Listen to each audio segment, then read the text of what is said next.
Hello everyone, Assalamu Walaikum. How are you all? I hope you are well. Welcome back to my channel in this new video. Today's video, how to change custom paper size in Microsoft Excel.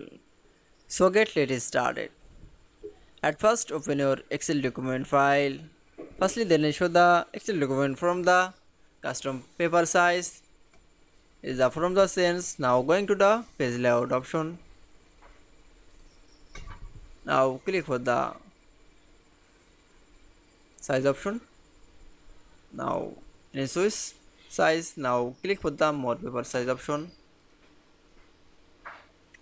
Then click for the now in fit up to the then in Swiss here.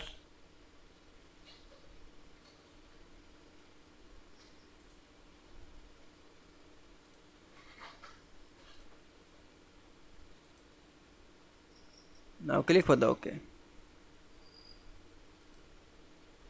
Now paper size is the zoom out. Now check from the 5-minute option. Now click for the paint option. That's it. Then I show the change custom paper size in Microsoft Excel. I hope you enjoyed the video. Please like, comment, share and subscribe my channel. Thanks for watching my video.